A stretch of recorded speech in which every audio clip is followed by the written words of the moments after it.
नमस्कार, मेरे पुंज स्वागत है आपका एक बार फिर से हमारे YouTube चैनल पे। आज हम बात करेंगे ज्ञानवापी मामले की अगली कड़ी के बारे में, जो कि शुक्रवार को सुप्रीम कोर्ट की सुनवाई के बाद सामने आई है। बताते चलें कि सुप्रीम कोर्ट ने अपनी शुक्रवार की सुनवाई में इस मामले को पूरी तरह से वाराणसी के ज़िला जज को सौंप दिया है। पहले यह मामला सिविल जज सीनियर डिवीज़न द्वारा देखा जा रहा था। हालांकि ऐसा करने की कोई ख़ास वजह नहीं दी गई, लेकिन ऐसा कहा गया कि मामले की जटिलता और गंभीरता को देखते हुए इसे एक अनुभवी और परिपक्व न्यायाधीश द्वारा देखा जाना चाहिए।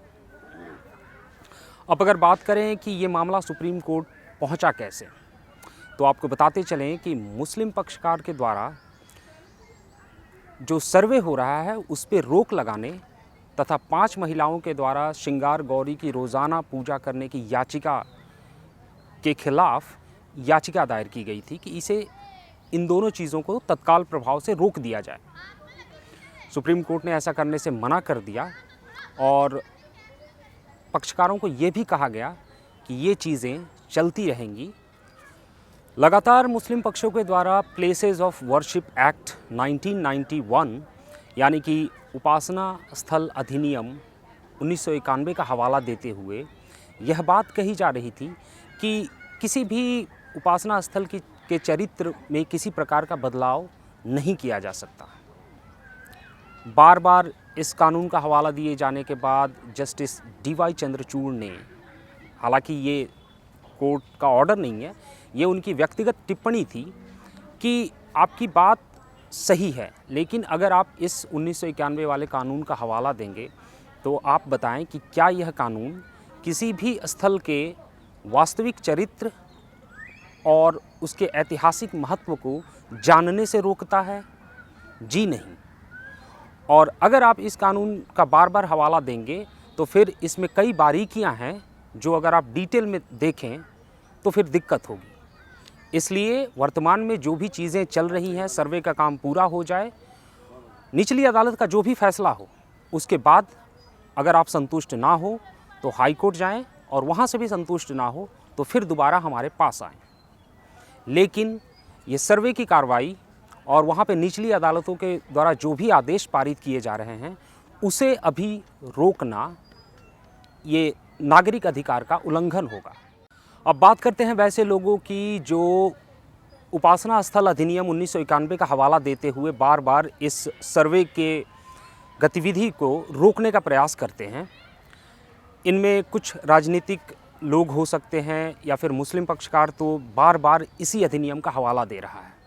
अगर बात करें राजनीतिक पार्टियों की तो ऐसा लगता है कि असदुद्दीन ओवैसी जैसे लोग इस कानून का हवाला देके अपने अनुयायियों या फिर अपने जो भी उनके वोट बैंक है उनकी आंख में धूल झोंकने का काम करते हैं।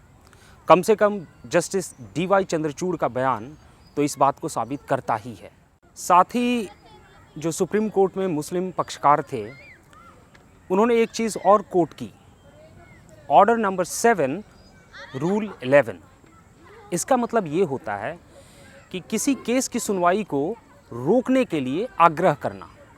इस रूल के हवाले से किसी केस को अगर वो सुप्रीम कोर्ट में चल रहा है या किसी भी जगह पे चल रहा है तो ये हवाला देते हुए उसे खारिज करने की मांग की जाती है कि इसमें तो कुछ है ही नहीं, आप इसकी सुनवाई रोक दें। जब ये बात कही गई सुप्रीम कोर्ट में तब जस्टिस ने कहा कि अगर ये बात है आपकी तो ये बात आप समझाने के लिए यहाँ पे क्यों आए हैं? मामला निचली अदालत में चल रहा है। अगर ऑर्डर 7 और रूल 11 एप्लीकेबल होता है तो फिर अप्लाई करवाने के लिए आपको वहीं जाना होगा। उसके अलावा आप अगर ऊपरी अदालतों में जाके इसे ऑर्डर 7 और रूल 11 की मांग करते हुए मामले को खारिज करने की बात कहते, ये संभव नहीं होता। इसके तुरंत बाद फिर मुस्लिम पक्षकार ने एक और बात कही कि सर्वे की रिपोर्ट अदालत में पेश होने से पहले मीडिया के द्वारा लोगों के बीच लीक किया जा रहा है, जिससे एक अलग नैरेटिव सेट किया जा रहा है। अदालत ने ये कहा कि ऐसा हो रहा है तो ये बिल्कुल गलत है, लेकिन हमने इस मामले में कार्रवाई की है और जो असिस्टेंट कमिश्नर थे उन्हें हटा दिया गया है। साथ ही ये बताते चलें कि इन बहस के बाद सुप्रीम कोर्ट ने कुछ और आदेश दिए, जिसमें कि ये कहा गया है कि शिवलिंग मिलने का दावा जिस स्थान पे हुआ है उसकी सुरक्षा की जानी चाहिए, नमाजियों को नमाज़ पढ़ने की जगह दी जानी चाहिए और ज़िला प्रशासन वहाँ पे वज़ू करने की जगह को देखे कि कहाँ पे उसकी व्यवस्था की जा सकती है। इसका मतलब ये हुआ कि जिस कुंड में जो शिवलिंग मिलने की बात की जा रही है, जहाँ पे पहले वज़ू हुआ करता था, अब कम से कम वहाँ पे ये नहीं हो पाएगा। और आखिर में सुप्रीम कोर्ट ने ये कहा कि उनका ये आदेश निचली अदालत में इस मामले की पूरी सुनवाई तक या अगले 8 हफ्तों तक लागू रहेगा। इसका मतलब ये भी समझ लें कि निचली अदालत को एक अप्रत्यक्ष रूप से डेडलाइन दी गई है, जिसमें ये कहा गया है कि 8 हफ्ते यानी कि लगभग 2 महीने में आप इस मामले की सुनवाई को पूरी करें और दोनों पक्षों को फैसला दें। आज के लिए इतना ही, मिलते हैं अगले किसी वीडियो में। तब तक के लिए बहुत बहुत धन्यवाद। Thank you so much for watching the video. Thank you.